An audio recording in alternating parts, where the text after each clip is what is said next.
Subhanallah. I'm going to read the next tradition, inshallah ta'ala, Barakah, but it's long. We don't have much time to explain them. Long teeth hadith, amazing tradition. Many ulama have wrote entire works, like Al-Ra'id Imam Qadi Iyad rahimahullah ta'ala wrote an entire book as a commentary on this one hadith. It's called the Hadith of Umm Zar, very famous hadith. Again, it's a story that the Prophet ﷺ, a true story the Prophet tells his women folk by night, ﷺ, but then thereafter, the women folk relate it back to the Rasul. As an oral tradition, there's an exchange of narrative.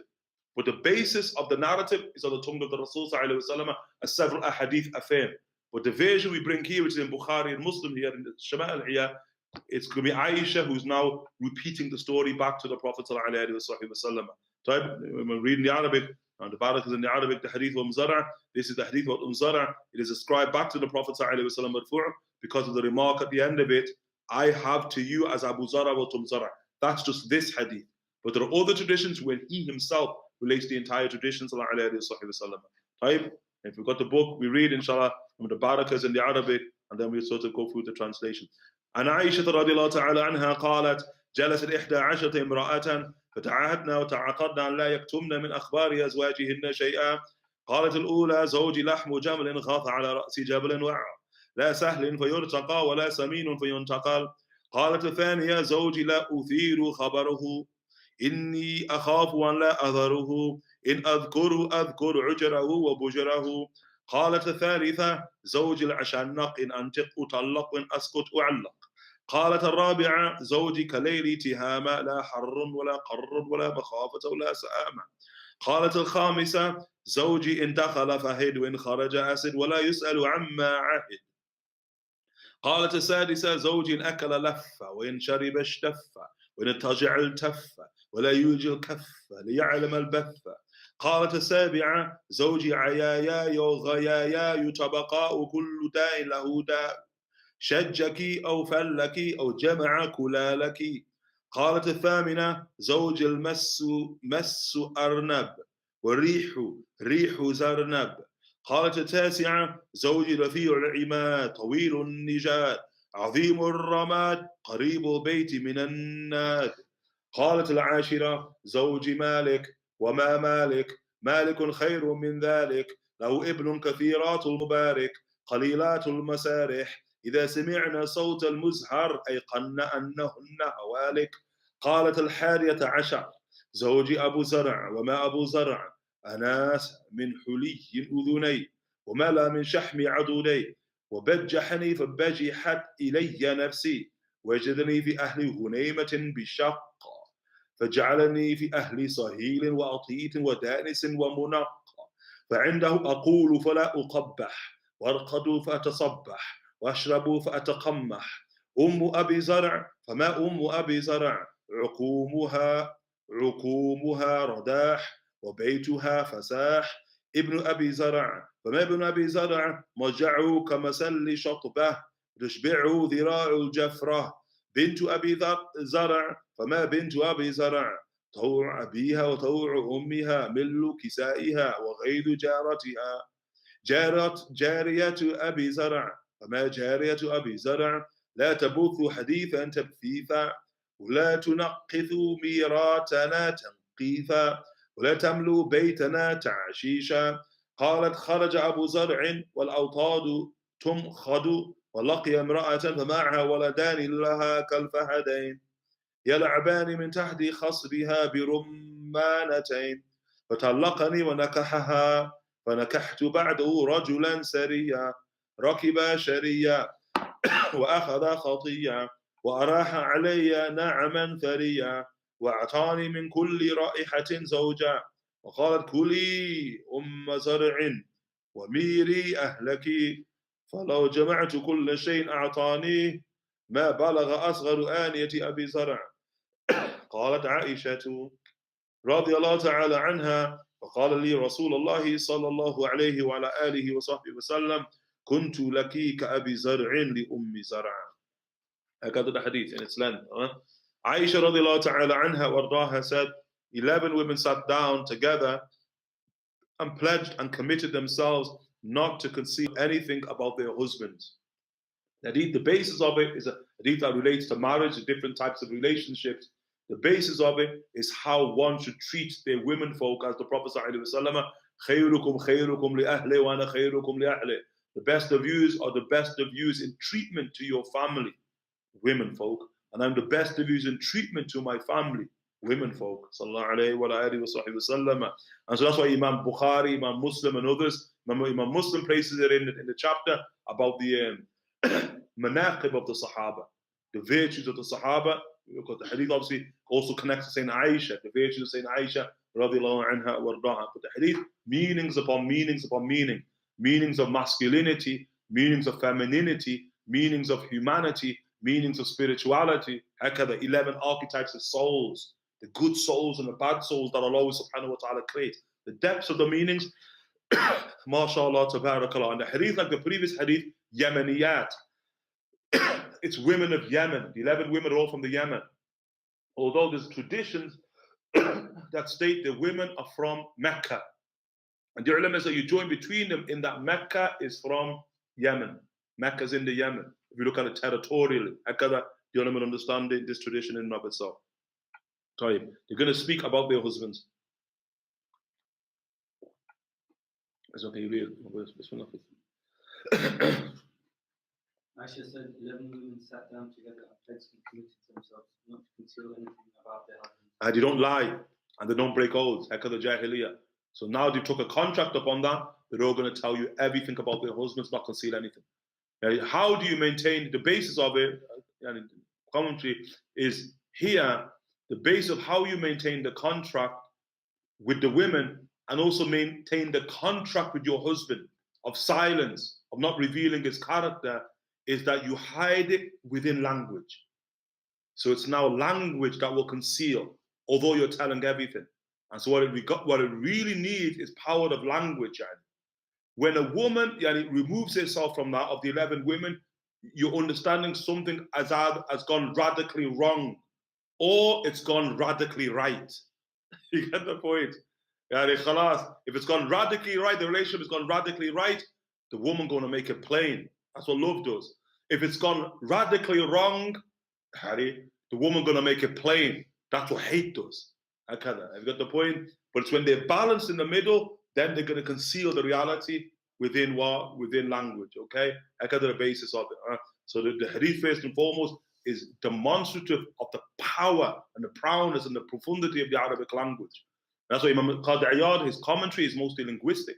That's why Imam Suyuti, rahimahullah, in a great book which is about, we can call it linguistic, it's called the Muzhar of Imam Suyuti, rahimahullah ta'ala. It's a 2-volume book upon Arabic linguistics. He brings this hadith in there, the entire hadith, to demonstrate the power of the Arabic language. And then the numerous amounts of imams who commentated upon this hadith, radiallahu anhum, were done from the perspective of language. Tayyib, bismillah. First of them to speak said, my husband is like the meat of a scrawny camel, or the rotten meat of a camel, on the top of a difficult mountain to climb. Neither is it the mountain easy to climb, nor is the meat fleshy enough for it to be taken. Okay. So the first one, blameworthy. Everyone agrees she's blaming her husband. Here, radiallahu anha wardaha, زوجي لحم جمل غف على رأس جبل وعر لا سهل فيرتقى ولا the end of it ولا سمين فينتقل. So, my husband here is like what? Is like the meat of a scrawny camel. Camel's meat's not the best of meat. Qeel, it's said even in our tradition, if you eat camel's meat, you gotta make wudu after eating camel's meat. And in tradition of the Rasul, Sahaba was saying camel's meat they all ate, and after they ate, the Prophet said, everybody go and make wudu. And so some of the fuqaha take from that, if you eat camel's meat, it disturbs your constitution, and thereby you gotta go and remake your wudu. Although sure, some say no, the real secret of the hadith is when they were eating camel's meat right there, which the truth is a type of disturbance of constitution, but they were eating camel's meat there, one of the Sahaba broke wind. You with it? So now, when it's time to pray, they're all going to pray, we're all going to know who it is, innit? Because the one who's going to go make wudu is going to be exposed. So the Rasul said, everybody go make wudu. Show how he wants to conceal the shame. Everybody go make wudu. So some say that's the illah inside the hadith, which is what most of the fuqaha take. They don't take the hadith as definitive that you have to take we make wudu after eating camels meat. But you also got to ask the question, why did my mom break wind? You get the point? And the camels meat played a part there. No doubt whatsoever. The Prophet subhanAllah, sure, how he conceals there. Sallallahu alayhi wa alihi wa sahbihi wasallam. It's not camel's meat. Scrawny, skinny. He didn't even have much meat. And a camel's called the Jamel, big, 450 in excess kilos of meat. He don't have much to give. He ain't gonna benefit much. Like I was saying about your husband. On the top of a difficult mountain, ala ra'si jabalin wa', she said, top of a difficult mountain. It's the type of place you can't approach. He's unapproachable. And that's not good in a marriage. Neither is it the mountain easy to climb. You get the point? La sahlun fayurtaqa. You can be a language so beautiful. It's not easy to climb, which is clearly a translation of it. La sahlun fayurtaqa. Sahl is a low-lying land. Like he's not low, he's not humble, so he's easy to ascend, to approach. He's not affable. Sahl in the Arabic language means low, lowland, but it also means easy. وَلَا سَمِينٌ فَيُنْتَقَلْ. But nor is he big enough to be circulated, to benefit others. Everyone got it? لَا سَهْلٌ فَيُرْتَقَى. A language, if you went to a language, subhanAllah, neither is it the mountain easy to climb, nor is the meat flesh enough for it to be taken by people to eat at home. He's good for nothing, doesn't benefit anybody. He's just interested in himself, narcissist, as they say in the modern language. The second said regarding my husband, The second said regarding my husband, I do not reveal information about him. However, I fear that I will not be able to desist from it. If I mention him, I will mention his apparent and hidden defects. And usually they say about this one, bad. She's saying her husband got a bad husband, the second woman. Regarding my husband, I do not reveal information about him. La abuthu khabarahu, because she says, Inni akhafu wa la adharahu. In adhkurhu adhkur ujarahu wa bujarahu. She said in language, subhanAllah. Regarding my husband, I do not reveal information about him. I ain't telling you nothing. She's saying. However, I fear that I will not be able to desist from him. Meaning she's saying, if I begin to speak, I will not be able to hold myself back. Adhkur ujrahu wa bujrahu. If I mention, I will mention his apparent and hidden defects.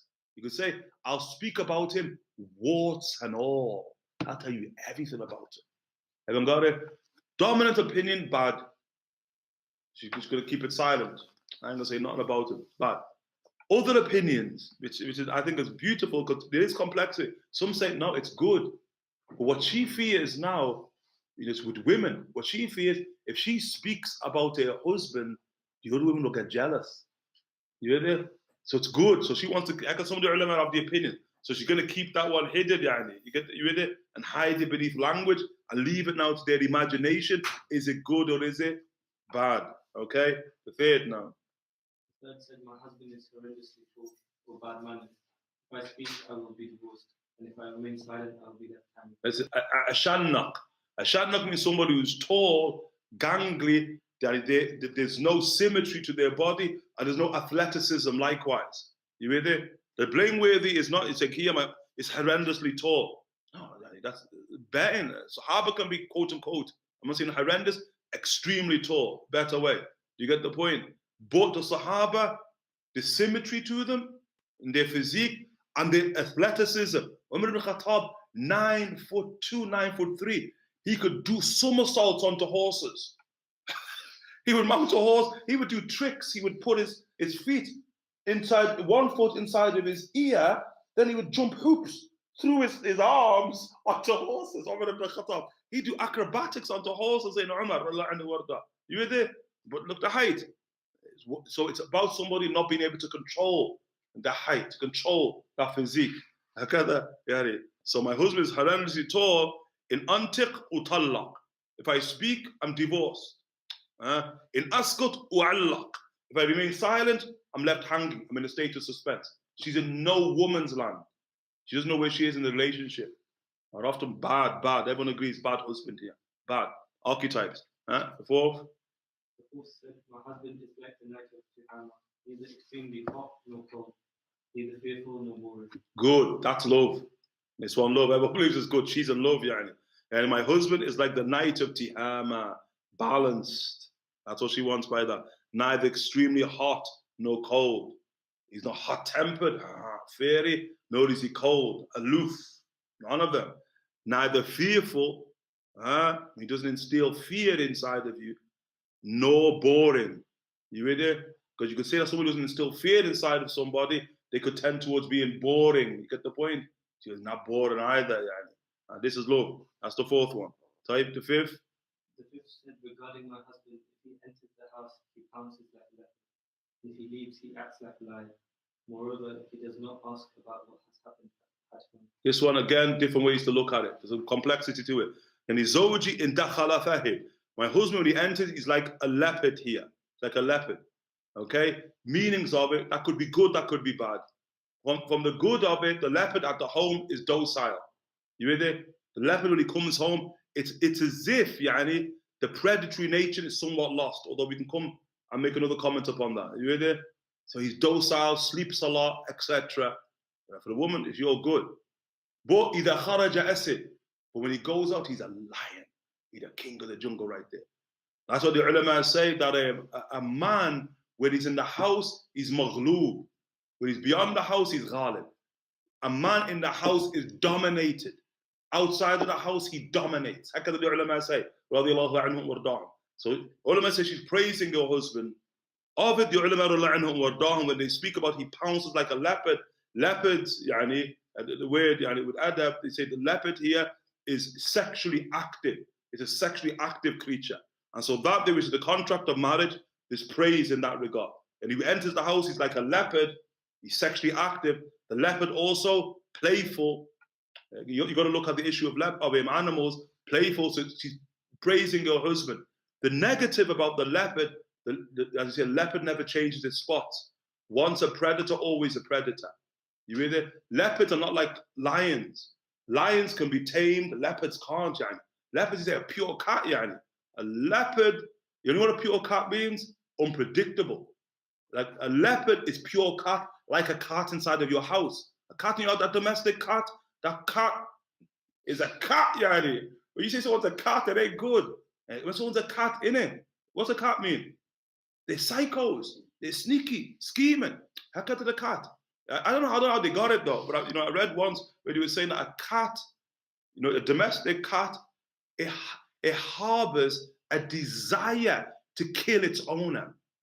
You say the cats are psychotic, The cat's like, if I was bigger, I got a cat. If I was bigger, I got your cat, your little meow, that meow there, Cats want to do you harm, Wants to do you harm.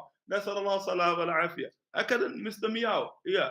Leopards like that. So some of them say that here, which opens up a discussion in marital relationships, nasallallahu salam al afiyah, domestic violence. That's what opens up. So some say she's speaking about he's domestically violent because the leopard can be violent inside of the house. He never changes his spots. It is a predator and ordinarily becomes docile, but he can have flashbacks to what happened in the jungle. That pure cat can't be tamed. The unpredictable element of it. Either dakhala fahid. With a kharaj acid. When he goes out, it's all predictability. A warrior, the king of the jungle, hakada, the lion. وَلَا يُسْأَلُ عَمَّا عَهِدْ. You say good or bad. لا يسأل عما أحد ولا يسأل عما أحد. Riwayat, he doesn't ask about the contract. What say the contract here? Some say the contract here, as the Prophet ﷺ in Bukhari, he said the woman, she is the shepherd over her husband's wealth. So he gives her the wealth of the business of the house. He doesn't ask about it. He doesn't take it to account for money. Praiseworthy. Some say ولا يسأل عما أحد. He doesn't ask about the contract. You see the contract, some say contract of sexual activity. He ain't interested in it sexually. I could do it, and you say that's blameworthy. So this one is a greater sort of you get the point, discussion about what does it mean, because she's using animals as the parallel, the metaphor for her husband in the house, outside of the house, and the issue of contracts. Tayyib, Bismillah. The sixth said, regarding my husband, if he eats all the food due to his greed. If he drinks, he gulps all of it down. And if he lies down, he wraps himself with the duvet alone. And if he does not insert his palm inside my foot to know my sorrow. Okay, and so here, this husband, bad. Okay? Regarding my husband, if he eats, إذا أكل لفة. إذا أكل. The language, إذا أكل لفة, my man's selfish. So here's his plate. إذا أكل لفة, that's what he does. He wraps himself around the food. You're like, I can't see the list she's saying. إذا أكل لفة. Then she said, إذا شرب اشتفى. إذا شرب اشتفى. I have to translate it here. If he drinks, he gulps it all down. It's not just gulps it all down. You know, you have the straw. What's the last part? I got she saying that. I mean, he's going to drink every last drop for himself. Remember, sunnah there is to share food, share drink. My man, like, it's so pictorial, yani. She is not saying, and look, the blameworthy nature all centers revolves around food, yani, and how he treats food. Yani, subhanAllah. Yani, if he lies down, he wraps himself with the duvet alone. You got the point with the touch of that yani. He lies down, he just wraps, like he pulls the blankets off here, and just wraps himself, yani. My man is the epitome of ego, yani, epitome of selfishness here, and he does not insert the palm to know my sorrow. The ulama here, they say that can be a sexual, or it can also be, when you feel somebody, you get the point. Assalamu alaikum, you're feeling them, to know how is she, yani, or how it health or sickness, happiness or sorrow, ain't interested in that. My man's selfish, yani. Hakada. 8th man. The 7th, sorry. The 7th said, my husband is impotent, misguided, and full, who is easily confused. He has every disease found in people. If he beats you, he will cause injury to your head, or break you, or do oh, yes. This is a straight up course, yani. Yeah, look, in Arabic it's beautiful because it's in language in a way. Zawji ayayayu ghayayayu tabaqa'u kullu da'in lahu da'u. I got what she said. So you want to get what she's saying? I got the first thing she's saying. Zawji ayaya ghayaya. She's saying in language, the first meaning, Zawji, my husband. She said, I got to say, like, somebody's just a stupid idiot. I got to the other man say, that's what I got to say it. Tabaqa. Tabaqa means stratas of stupidity. He's not so stupid. Every layer, every atom of him is absolute unintelligibility, stupidity. I got to say it about your husband. Kullu da'in lahu da'. She's two ways to understand that statement. Every illness he has is really an illness. Don't think it's not. Another way you understand it, every illness in existence, he has it. I got you say it about your husband. Then you want to understand why. What would make a woman say that about her own husband? Domestic violence. He's broke her. That's what it's all about. If he beats you, and he does, he will cause injury to your head. Shajaki, or fallaki, or jama'a kulalaki. That he will what, cause injury to your head, or he'll break your bones, or both. Yani. And he breaks it physically, breaks it spiritually, breaks it psychologically. Yani. And so she's like, whatever. Yani. You get the point? I'll tell you like it is. I ain't concealing nothing. Yani. You get the point? Subhanallah. Let's call for safety and security from such men. Yani. And the 8th said, regarding my husband, his touch is like the touch of a rabbit, and it is like the scent of a zarna. Sweet fragrance, yani. Everyone got it? Love. That one clear. It's about touch and smell, as we know. Those two related issues of the soul. The 9th said, my husband has the tallest house, a long shoulder strap for his sword, abundant ashes, and a house close to the clan's assembly. Praiseworthy. She's praising her husband here. That is typical Aruba, pure Arabian. Yani, my husband has the tallest house. The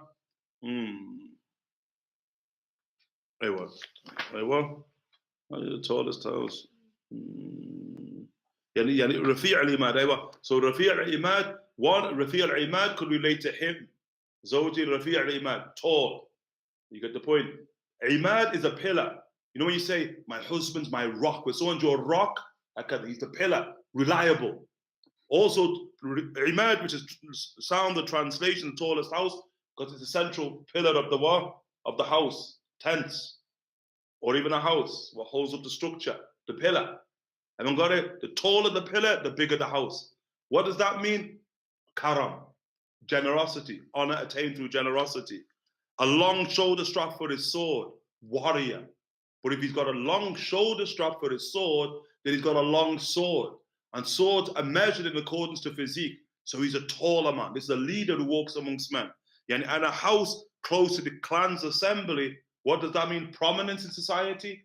Because where the people gather, where the people gather, the closest to that spot, the social spot there, is somebody of prominence. Like Qusay.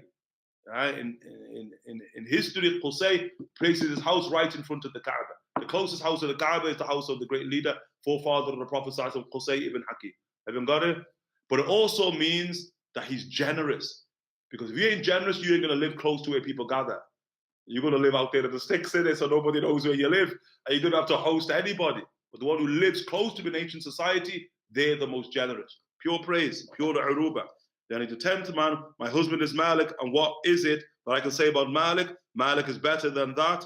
He has many camels that are kept at home and a few released to roam the pastures. When they hear the sound of the lute, they are certain that they are about to die. And here, what does it mean? Is that Malik is generous. And if you mention, my husband is Malik, and what is it that I can say about Malik? I mean, she said, words will not do him justice. Like al-haqqa, ma al-haqqa, wa ma adraka ma al-haqqa. Al-qari'a, ma al-qari'a, wa ma adraka ma al-qari'a. That type of language. You get the point? It's beyond the imagination. Malik, so whatever you imagine, Malik khayrun min dhalik. She said, Malik is even better than that.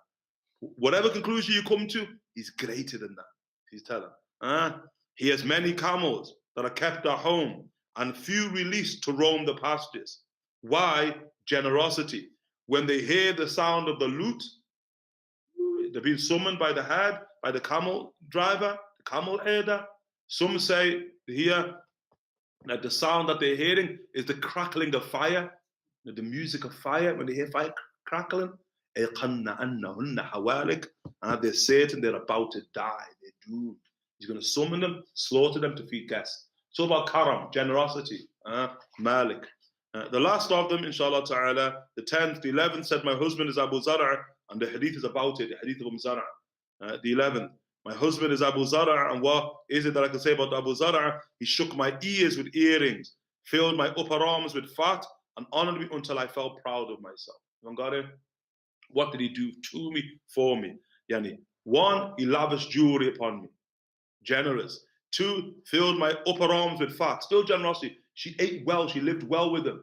2, like fat here, upper arms with fat. That's beauty. In Arabian language, big is beautiful. Then. And so I become beautiful due to him. And he honored me until I felt proud of myself. You get the point? They say that's the key one. You get the point? That a woman, they say a woman who has an essential sort of inferiority complex. You get the point? So the woman always, she wants to attract. It matters what people say about her, which is the blameworthy quality, and it's one of the qualities the woman has to overcome. It translates in spirituality to riya, ostentation. The woman, in the esteem of others, matters, and that she must overcome and transpose it with the esteem of God. You get the point? Like there are feminine diseases of the heart, and there are masculine diseases of the heart. We're speaking about women, and so this one is what is a feminine disease of the heart. Okay, she must overcome. So now when she's able to overcome that, and now in and of itself, she feels confident. And she don't care what anybody else says. That is the making of a woman. Because now she knows herself, then she will know Allah Ta'ala, the path to Allah Ta'ala. And that's the making of a woman. And she attributes that to whom? Abu Zar. He made me. That finished. Story over. They lived happily ever after, although they don't. You get the point? Meaning she's made now. She will never forget him because of that. Tayyib. He found me amongst some poor shepherds on a shaq or a shiq. Okay? Which he doesn't translate here. I think he leaves it there. A shaq here, yani, in difficulty. On a mountain. Ahlul ghunaymatin bishaq. What she means by that he found me living in a poor family who herded sheep, and we herded sheep on cliff tops. Or Ahlul Ghunaymatin Bishiq, that we found us amongst a poor family who herded sheep, and we had a difficult life. It can be bishak or bishik, as it's placed here. There's two ways it's read. And then place me among a family who owned horses, camels, and cows. Of the ulama say to the hadith, if we had time, we'd go into it. The hadith here that how she was raised matters also. It's not just Abu Zarr. It's how she was raised. She was raised in humility. She was raised in poverty. All of these are the making of a person. She was raised with sheep. She was raised in nature. She was raised in a mountainous. You get the point? All of those matter in making who she is. Then he places her amongst wealth, which can be a bad environment. Horses, camels, and cows. That can be bad. But she's already protected. You get the point? Because what matters is how she was raised. In infancy and childhood, then it doesn't matter where you place her. And she's always going to become good. That trample crops and workers who thresh seeds. In his presence, I can say whatever I want and never get scolded or vilified. I can sleep whenever I want and wake up at any hour in the morning. I can drink and quench my thirst. The mother of Abu Zarr, here's the mother-in-law syndrome now. What you going to say about the mother-in-law? She says, and what is it I can say about the mother-in-law, the mother of Abu Zarr? Yani his sack is heavy and her house is spacious. And when she's speaking about physical beauty and also beauty of character. And here, and his sack is heavy, meaning she's a bigger, beautiful woman. She is beautiful, stunning. And their house is spacious, meaning she's extremely generous. The son of Abu Zarr. And what is I can say about the son of Abu Zarr? His bed is like a palm stick drawn forth from its skin, and he is satiated by the shank of a spring lamb. You got it? And he's uruba, he's a warrior, pure physique, she's saying. And likewise, even though he's got that slim, slender physique, he still can eat, yani, like a man, she's saying. And she's praising. The daughter of Abu Zarr, his stepdaughter. What is it I can say about the daughter of Abu Zarr? She's utterly obedient to her father and mother. She fills her cloak. Everyone got fills her cloak? Bigger woman. Big is beautiful. It's a constant theme. And enrages her neighbor. Some say it means her neighbor. Sound. Others, the dominant, it's her co-wife. She's in a state of polygyny, and the other wives are jealous of it. Where قديما كان في الناس حسد. And since time immemorial, women have always been jealous of other women. The poet in Jahiliyyah said, the slave girl of Abu Zarr. And what is it I can say about the slave girl of Abu Zarr? She does not divulge what we say in our private conversations. Nor does she take our food away, nor does she fill our house with litter. She, Zarr, said, Abu Zarr left when the milk skins are shaken to extract butter, and he encountered a woman who had with her 2 children, like 2 leopards, playing under her waist with 2 pomegranates. In short, lust. Now, quote unquote, the carnal desire, the mortal sin of lust enters in now. Lust. So what did he do? He divorced me. And he married her. And there's a meaning to that, because the meaning of the tradition has polygyny. And so the question is, why did he divorce her when he could just took a second wife, another wife, or a third wife, no matter what? In Jahiliyyah, there's no limit.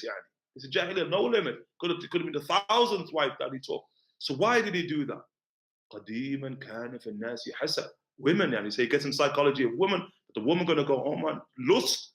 The man loses his aql. After they say in Arabic language, that when the man, I'm going to paraphrase the statement in Arabic, that when a man goes into a state of lust, 2/3 of his intellect disappears. He ain't thinking correct, Because they tell us in the Arabic language. And so now she's telling him, oh, lust, you want to marry me, right? You better divorce her, Remember, Zarr is beautiful, The Prophet ﷺ is going to compare Aisha to Zarr. You read it? Zarr, masha, inwardly and outwardly. Zarr. And so there, that jealousy, you want to marry me? You got to divorce her, And so lust, the 2/3 of his intellect gone, he divorces Zarr. Thereafter I married a nobleman who rode a tireless horse, warrior, kept a spear in his hand, warrior, and brought home to me ample livestock at their time for rest. Warrior, this is a pure warrior she's married. He gave me a pair of each and every type of livestock, of everything. He gave me 2 of every each. Generous. He would say to me, eat, Zarr, whatever you want, and offer food to your family, let them eat. in order to keep ties with them. هكذا he was. What did she say? However, if I was to gather everything that he gave me, my second husband, it wouldn't not amount to Abu Zarr's smallest vessel. He has nothing whatsoever of Abu Zarr. And he did nothing wrong. Aisha anha said, the Messenger of Allah وسلم, said to me, I have been to you, or I am to you, as Abu Zarr was to Zar. At the end of the position. In the riwayah, Prophet said, except I won't divorce. Another tradition, except I will not divorce you. So we have to finish there, inshallah ta'ala. Wa sallallahu ala Sayyidina Muhammad wa ala alihi wa sahbihi wa sallam.